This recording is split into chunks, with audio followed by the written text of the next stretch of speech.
Nessa aula de hoje eu vou te mostrar por que razão, para um corpo estar fazendo curva, tem que existir uma força que está puxando ele exatamente para o centro dessa curva.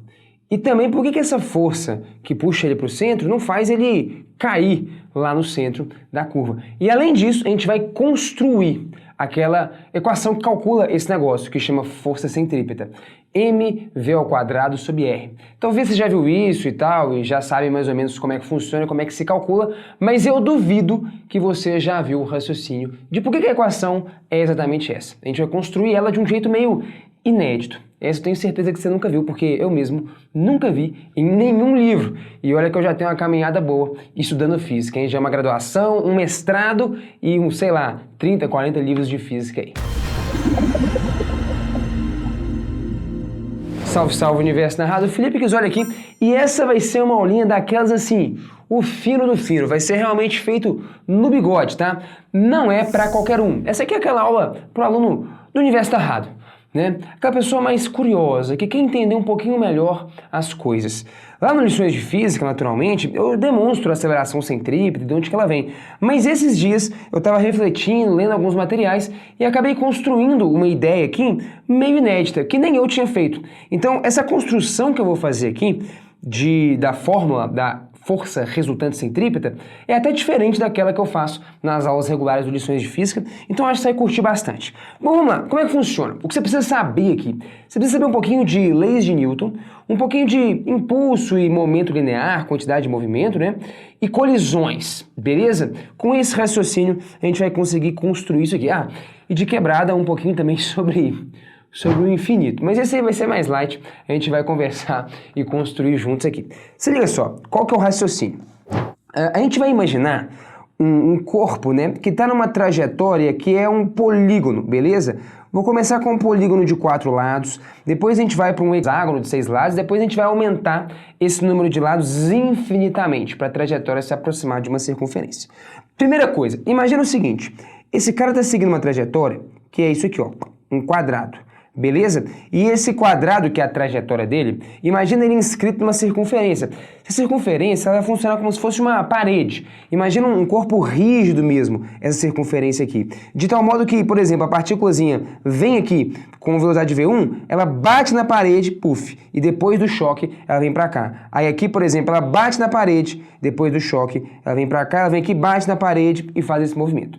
Alguém poderia dizer, pô, que colisão é essa, né? A gente vai falar de uma colisão aqui perfeitamente elástica, mas essa parte de energia nem vai ser importante. Alguém poderia dizer, como é que eu sei que quando bate aqui, o cara vai sair exatamente na horizontal? Na verdade, a gente já vai ter isso como uma premissa. E a gente vai entender que tipo de força tem que existir aqui para que esse cara que está na vertical sofra uma colisão e saia na horizontal. A premissa que a gente vai partir é que o tempo inteiro esses movimentos eles são uniformes. O valor da velocidade é sempre o mesmo. Então existe só um único efeito. E esse efeito a gente sabe, né? A força centrípeta que faz isso. O efeito da colisão é justamente alterar a direção do movimento, né? Ela não altera o valor da velocidade, altera só a direção da velocidade. Então você já está farejando a coisa, né? Então essa colisão, de algum jeito, em breve na nossa construção, ela vai fazer papel de força centrípeta. Porque o único papel dessa colisão com essa parede circular é simplesmente, bati, alterei a direção da minha velocidade. A força centrípeta faz isso, altera a direção do vetor velocidade. Perfeito? Bom, beleza. Então tá, o que a gente vai equacionar aqui? Vamos utilizar o bom e velho teorema do impulso, que é tipo a segunda lei de Newton, escrito de um jeito diferente, que diz o seguinte: o impulso, que é dado pelo quê? A força que atua numa colisão multiplicado pelo tempo que dura aquela colisão. Então esse ΔT é um intervalo curto, né? É o tempo que demora para rolar esse choque. É o tempo de contato da bolinha com aquela parede circular. Beleza, isso é igual a ΔP, a variação do momento linear, da quantidade de movimento, que seria simplesmente mΔV. Perfeito? Então, só lembrando, momento é uma grandeza vetorial dado por massa vezes velocidade. Como a massa aqui no nosso contexto é uma grandeza constante, quando aparecer a variação do momento, que é o que aparece no teorema do impulso, sendo a massa constante, a variação do momento vai estar associada única e exclusivamente à variação da velocidade, beleza? Então tá, então a gente vai usar essa equação aqui. Beleza, olha que interessante, eu quero só entender primeiro, para esse caso, vetorialmente, para onde que aponta essa força. Então vamos calcular quem que é esse ΔV. seria o quê? Seria a minha velocidade final, V2, menos o V1. Vamos fazer quem que é esse cara? O meu V2, ele tá aqui, ó. Meu V2, ele é esse vetor horizontal. Beleza. Que o tamanho dele é V, né? Quem que é o menos V1? O menos V1 é o V1 apontando no sentido oposto. Então, o menos V1 é esse cara aqui. Esse camarada é o menos V1. Então, o meu ΔV seria o quê? Seria isso aqui, ó. Deixa eu diminuir um pouquinho o tamanho desse cara, porque esses caras têm que ter o mesmo tamanho. O meu ΔV é esse cara. Beleza. Quem que é esse cara? Esse aqui seria o seu ΔV. Bom, lembra que, na verdade, esse cara tem tamanho V e esse cara tem tamanho V. Tá aqui. O valor da velocidade é constante, está mudando uma direção. Ah, tá. Então significa, o que está me dizendo é que, na verdade, esse ângulo é um ângulo de 45 graus, né?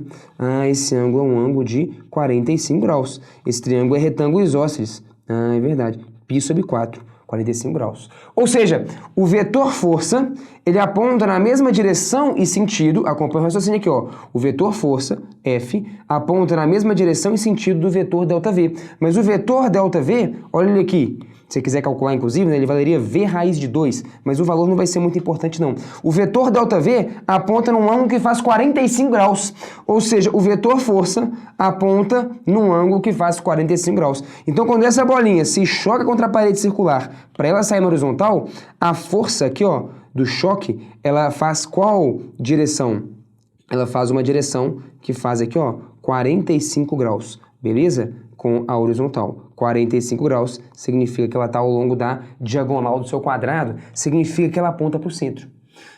Pô, legal. Então, olha o que a gente acabou de perceber. Nesse choque, para o camarada sair da vertical e passar a andar na horizontal, a força, beleza, que atua nele, ela tem que apontar para o centro. Nesse caso, tá aqui, a força, ela é paralelo, ela tem a mesma direção e sentido que o vetor ΔV, e o vetor ΔV, acabei de construir, ele aponta para o centro. Pô, beleza, interessante, hein? Tá, vamos aumentar o número de lados desse polígono. E perceba o que vai acontecer. Vamos pegar aqui, então, o hexágono, ok? Então, o mesmo esquema. Eu tenho aqui, ó, o V1 é igual a V2, igual a V3, a velocidade tem sempre o mesmo valor. Então, eu tenho uma trajetória que é um hexágono, o cara vem aqui, ó, tuf, colide com essa parede, no que ele bate aqui na parede, pum, ele sai andando nessa trajetória, no que ele bate naquela, ele vem para essa, bate na parede, vem para essa. Qual que é o efeito da parede circular? De novo, o efeito da parede circular é uma colisão, então vai ter a ação de uma força que vai simplesmente alterar a direção do movimento, meu cara.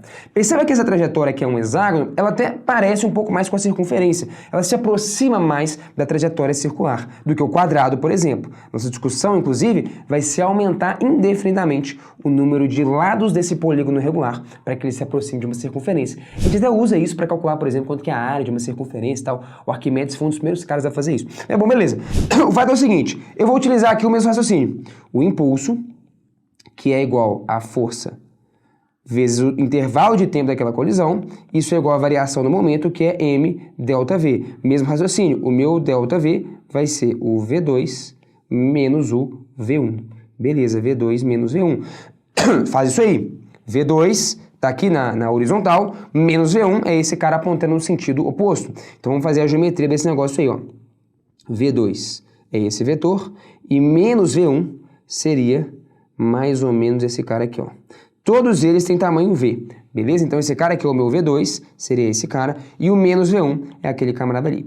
Quem é o ângulo, né, entre esses dois camaradas aqui, né? Isso aqui eventualmente vai ser importante. O ângulo entre esses dois camaradas, né, esse ângulozinho aqui, seria um ângulo de 120 graus. Por quê? Porque é esse ângulo aqui, ó, o ângulo entre a direção da velocidade V1 e a direção da velocidade V2. É o ângulo interno do hexágono regular. 120 graus. Ah, perfeito, 120 graus. Isso significa que esse ângulozinho aqui de dentro é um ângulo, então, de 60, o suplemento. 60, que é π sobre 3. Não é isso? Perfeito. Ou seja, o meu ΔV, olha que interessante, meu ΔV seria o V2 menos V1. É o vetor soma desses dois caras vermelhos. Para onde que ele aponta? Cara, olha que interessante. Esse triângulo aqui, ele é no mínimo isósceles, né? Já que esse lado é igual a esse lado. Isso implica, então, que esse ângulo seja igual a esse ângulo. Como é que eu já usei 60 graus? Sobra 120 lá para baixo, dividido por 2, 60.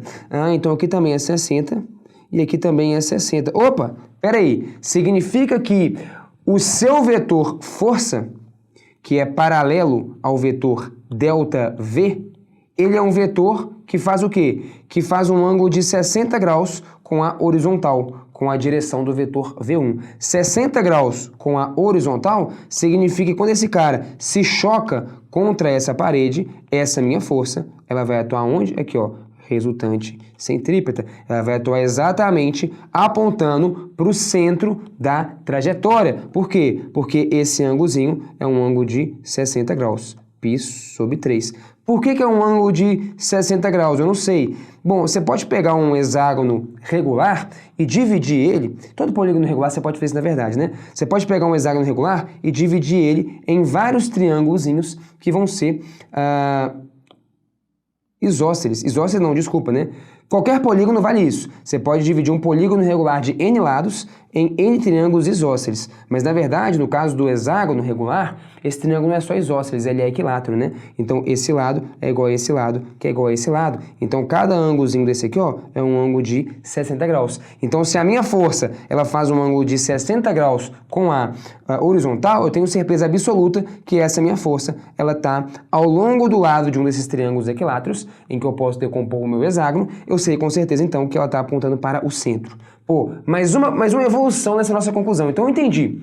Você poderia fazer para um octógono, você pode ir aumentando o número de lados do seu polígono para você ir brincando, só para você se familiarizar com o negócio, isso aqui é só para você ganhando uma intuição. Né? Mas de modo geral eu entendi. Um cara que está numa trajetória que é um polígono regular, e esse polígono regular aí, ele está inscrito em uma circunferência, a circunferência serve de parede. Então esse cara sai de um vértice de um polígono, pá, colide com a parede circular e vai para o outro lado. Colide com a outra parede circular e vai para o outro lado. Eu estou entendendo que em cada colisão nessa, entendendo não, a gente está construindo. Eu estou te mostrando que em cada colisão dessa ali, ó, com a parede circular, no vértice do meu polígono regular, a força que atua para alterar a direção do movimento e fazer o cara se mover ao longo do outro lado desse polígono regular é uma força que aponta para o centro. Beleza, e o valor dela? Não, o valor a gente não está discutindo, por enquanto a gente está falando só da direção. Entendi, então talvez você já está se familiarizando. Cara, legal, se eu pudesse pegar e ir aumentando o número de lados indefinidamente, é isso que vai acontecer. O meu polígono regular se aproxima de uma circunferência. Então eu posso extrapolar essa conclusão e dizer que numa trajetória circular, eu preciso de uma força que aponte para o centro, para que esse cara esteja na trajetória circular. A trajetória circular é como se fosse composta de infinitas colisõezinhas, né? Pá, bate aqui, bate aqui, bate aqui, bate acolá. São infinitas colisões, de modo que a coisa fica contínua. Pô, legal, então já é um jeito diferente de você entender por que numa trajetória circular tem que ter uma força apontando para o centro. Mas quanto que deve valer essa força? Essa é uma próxima pergunta que a gente vai responder aqui agora. Se liga só, vamos então extrapolar e dizer que eu tenho um polígono regular, beleza? De n lados, tá? N lados. Eu fiz o caso n igual a 4, que era um quadrado, n igual a 6. Poderia fazer outros, mas agora eu já vou generalizar. Eu vou partir então aqui para n lados. Perfeito. O que a gente vai montar aqui então? Mesma coisa, cara, o impulso, que é o quê? Que é a força multiplicada pelo tempo, isso tem que ser igual à variação do momento m delta v. Então imagina que eu tenho aqui, ó, uma bolinha que vem aqui com uma velocidade v1. Ah, tá. Pega, puf, colide aqui na parede circular, sofre uma força e tal, passa a andar aqui ao longo desse cara. Ah, tá, com uma velocidade então v2. Perfeito. Tá. Vamos provar, então, que para o caso geral, essa força vai realmente apontar para o centro, né? Então, tá, quem seria o nosso ΔV? Mesma conta ali dos outros casos, né? O ΔV, ele vai ser o V2 menos o V1. Beleza, esse cara é o nosso ΔV. Quem que é V2 menos V1? Bom, vamos lá. Faz a conta aí, né? Então, você vai ter que, ó, o seu V2 é um cara que está mais ou menos aqui assim. Todo mundo tem o mesmo tamanho, né, que vale V. Seu V2 está tipo aqui assim, e o seu menos V1 é esse cara com o sentido trocado, né? Então, o menos V1 seria tipo um cara assim. Beleza. Então, esse cara é o menos V1, e a soma desses caras é o cara que a gente quer, é o nosso ΔV. E a força, lembrando, a força aponta exatamente para onde aponta esse vetor ΔV. A força é um múltiplo desse vetor ΔV. Beleza.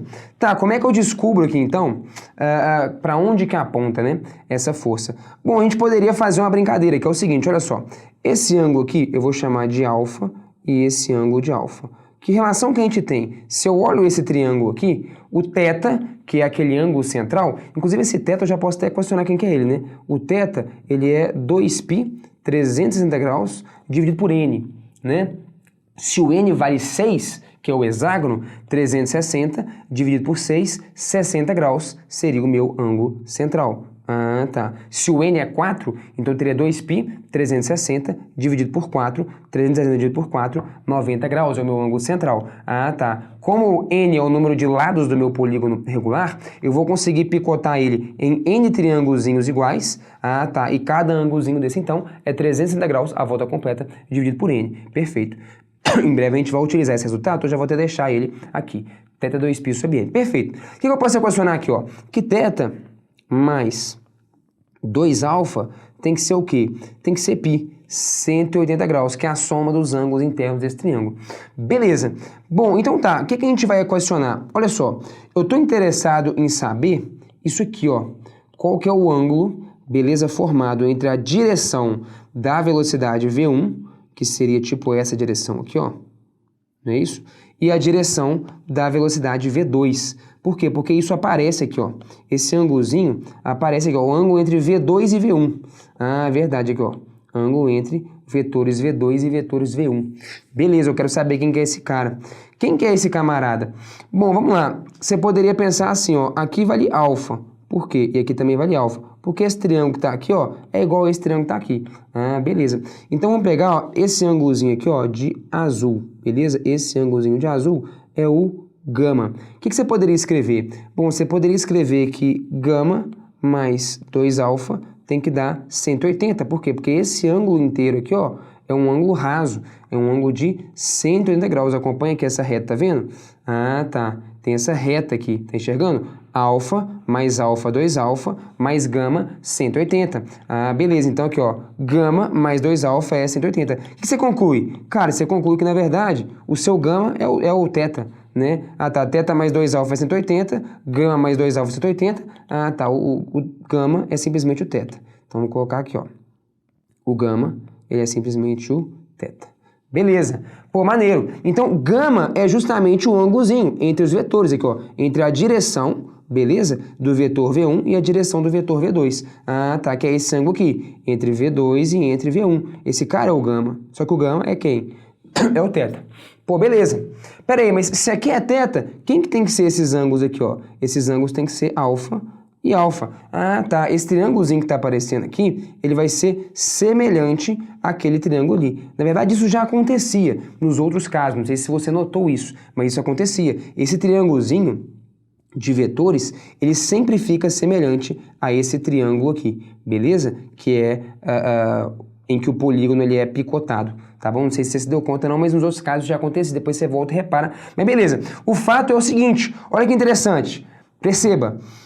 Olha que louco isso. O ΔV, que é para onde aponta a minha força, né, a direção para onde a minha força aponta, ele tem que fazer o quê? Ele tem que fazer um ângulo alfa com o vetor V2. Se ele tem que fazer um ângulo alfa com o vetor V2, vem cá. Quem que faz um ângulo alfa com o vetor V2? O vetor V2 está aqui. Quem que faz um ângulo alfa com o vetor V2? É a direção que aponta para o centro, cara. Então, mais uma vez, fica provado que tem que ter uma força aqui, ó, nessa colisão, ó. A bolinha vem, tuf, bate aqui e sai andando para o lado de lá, com o mesmo valor de velocidade, só que com a direção trocada. Para onde tem que apontar essa força? Tem que apontar exatamente para o centro. É uma força resultante, o quê? Centrípeta. Caramba, hein, bicho? Então, mesmo para um polígono regular de N lados, está constatado que nessa colisão, nesse choque com a parede circular, a força do choque tem que apontar para o centro para alterar essa direção do movimento. Então, tenta extrapolar. Se esse polígono de N lados, se o N tende a infinito, o seu polígono, ele faz o quê? Ó? Se o N, isso aqui é importante você entender, se o N vai para infinito, na verdade o seu polígono vira uma circunferência. Ah, tá. Então, se estou numa trajetória circular, eu preciso de uma força o tempo inteiro apontando para o centro. É como se tivesse infinitos choques para que esse cara esteja se movimentando. Pô, maneiro. Para que a direção da velocidade seja alterada o tempo inteiro. Pô, massa, hein? Legal. Então, acho que já está bem claro por que no movimento circular tem que ter uma força apontando para o centro. Agora, a gente quer calcular essa força. Para calcular essa força, vamos fazer o seguinte. Deixa eu jogar essa figura para cá. Eu vou estar interessado em duas contas aqui. A primeira conta é a seguinte. Vamos calcular o período desse movimento. Então, eu vou começar usando a seguinte ideia. Tempo é distância sobre velocidade, né? D igual a VT, tempo é distância sobre velocidade. O que é o período, né? O T maiúsculo. O período, cara, é quando você anda uma distância de uma volta. Ah, tá. Então o período é o tempo para você dar uma volta. Beleza. E qual que é o tempo para eu dar uma volta?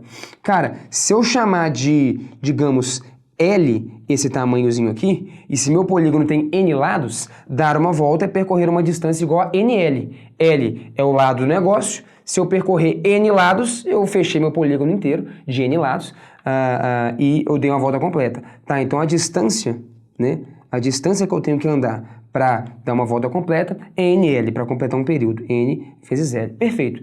E quem que é o L? Né? Então vamos destacar aqui, ó. Esse triângulo vai ser importante pra gente. Deixa eu colocar ele aqui, ó. Então aqui, ó. Isso aqui eu vou chamar de R, que seria o raio dessa nossa circunferência. Beleza? E aí eu vou ter o nosso pedacinho aqui, ó, que eu vou chamar então de L. Beleza. E eu tenho o θ ali, que é 2π sobre N. Eu vou traçar aqui, ó, uma altura, que como o triângulo ele é isósceles, ela vai ser também bissetriz e mediana também. Esse ângulo aqui vai ser o quê? Θ sobre 2, π sobre N, né? Θ sobre 2, esse 2 corta, fica sendo π sobre N. Então eu posso equacionar o seguinte, o seno de π sobre N é o cateto oposto, que vai ser metade do lado, L sobre 2, dividido pela hipotenusa, que é R. Ah, daqui eu tiro que o L, ele é o quê? Ele é 2R vezes o seno de π sobre N. Pode ser? Beleza, então o L, ele é 2R vezes o seno de π sobre N. Ok, jogo isso aqui. Quem que fica sendo então o meu período? É NL, né? Então é 2NR seno de π sobre N, tudo isso dividido por V. Pronto. Esse aqui é o meu período. Você concorda? O tempo para dar uma volta completa. Beleza. Veja, eu vou te provar aquilo que eu estava querendo que você acreditasse em mim, né? Que é o seguinte, deixa eu colocar isso aqui embaixo. O que acontece se o N fica muito grande? Então, ou seja, ao invés de ter um polígono de 4 lados, 6 lados, um polígono de 120 lados, 500 lados, 1000 lados, você já consegue enxergar que essa trajetória poligonal ela vai se aproximar muito da circunferência.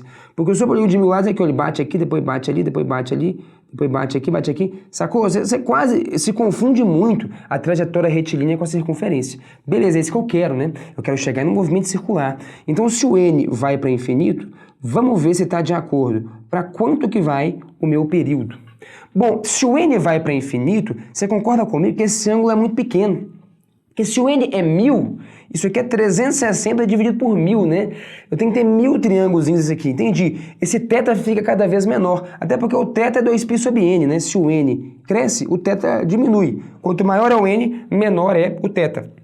Então, o meu ângulo fica cada vez menor quando o N aumenta. E o que acontece para um ângulo pequeno, você lembra? A aproximaçãozinha trigonométrica clássica, beleza? Se o θ é pequeno, tá aqui nosso ciclo trigonométrico. Vamos pegar um θ aqui, ó, pequeno. Nem tão pequeno esse aqui, mas só para você lembrar. O que é o seno desse θ? Bicho, o seno desse θ é a projeção aqui, ó, no eixo horizontal. Desculpa, no eixo vertical. Então, o seno do θ é esse tamanho. O que é o próprio θ? O θ, em radianos, é a medida do tamanho desse arco. E a tangente do θ seria a medida, então, ó, teria que projetar, né? O nosso ângulo aqui, ó. Aqui, ó. A tangente seria a medida desse tamanho.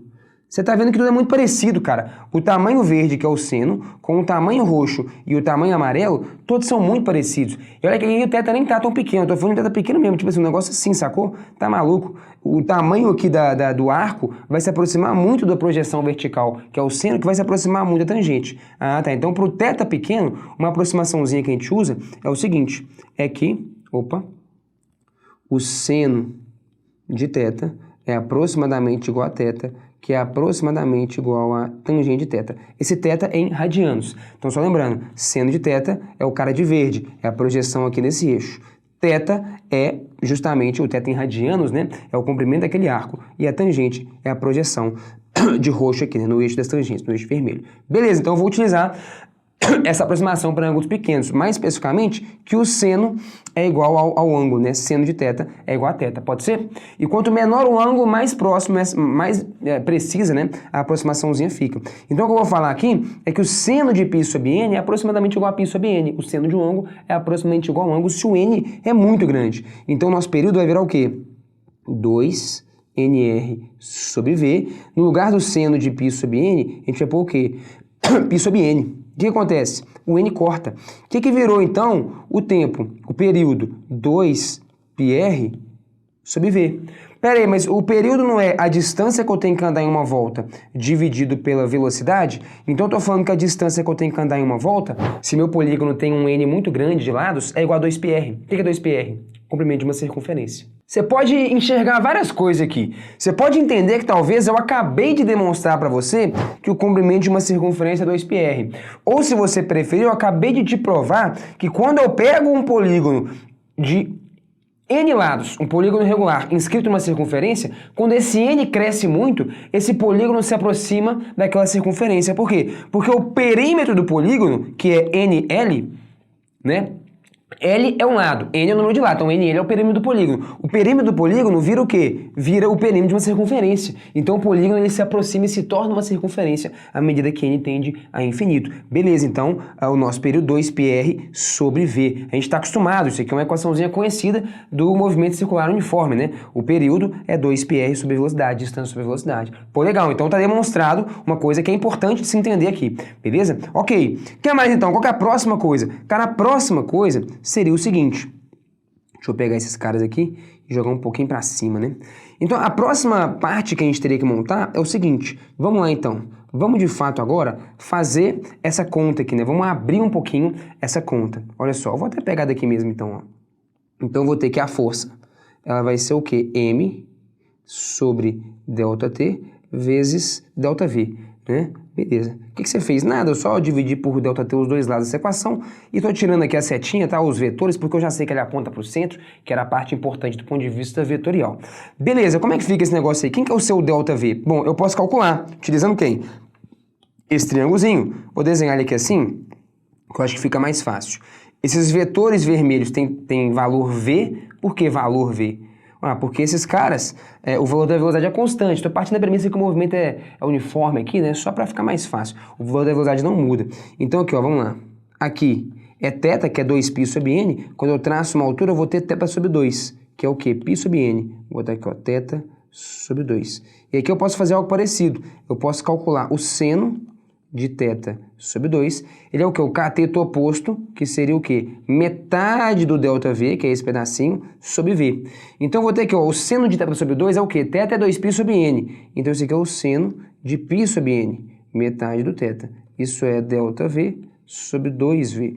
Beleza, então o ΔV, ele é o quê? Ele é 2V seno de π sobre n.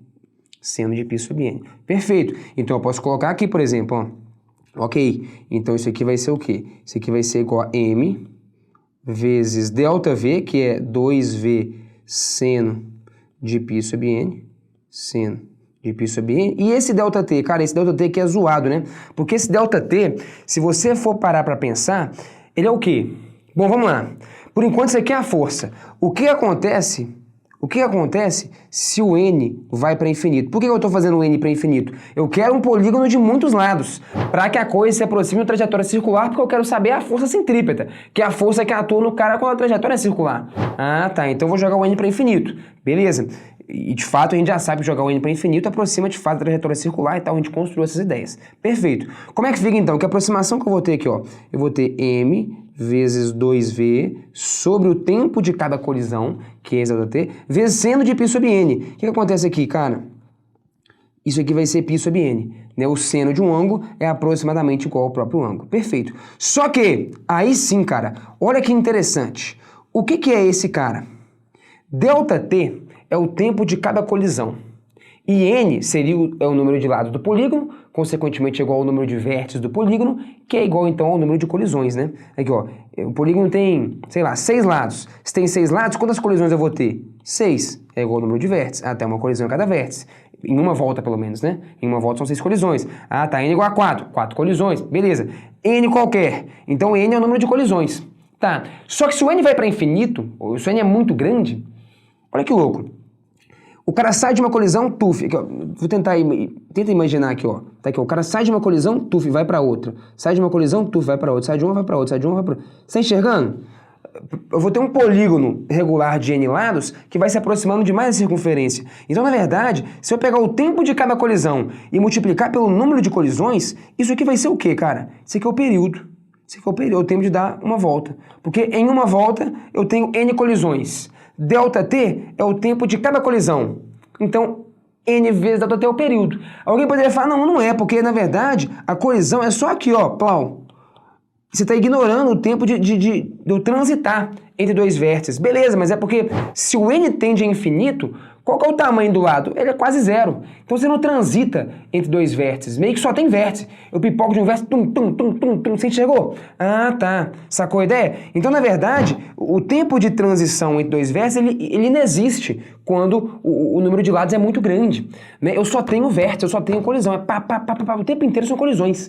É uma infinidade de colisões, o tempo inteiro uma forcinha apontando para o centro, para que o cara esteja redirecionando o tempo inteiro a sua velocidade para estar naquela trajetória circular. Sacou a ideia? É por isso que, se eu pegar o tempo de uma colisão e multiplicar pelo número de colisões, eu tenho um período. Meio que o que eu só tenho é colisão. Só existe colisão nesse contexto aqui. Ah, tá. Não existe esse percurso aqui entre dois vértices, né? Entre duas colisões. Ah, tá. Entendi. Então essa equação do período aqui eu não demonstrei com você à toa, né? A gente vai utilizar ela aqui agora, então. Então eu vou ter o seguinte, isso aqui vai ser m vezes 2v vezes π dividido pelo período, que a gente já viu que quando n tende a infinito, esse negócio é 2πr sobre v. No caso, dividir por isso é uma coisa que multiplicar pelo inverso, v sobre 2πr. E aí, meu chapa, o π vai pro brejo, beleza? O 2 também desaparece e você vai ter o bom e velho v vezes m, m vezes v ao quadrado, dividido lá embaixo por r, que é o raio. Meus amigos, essa é a minha arte. Eu não vou me alongar nem discutir mais muita coisa não. Foi feito o serviço. Até a próxima. Fui.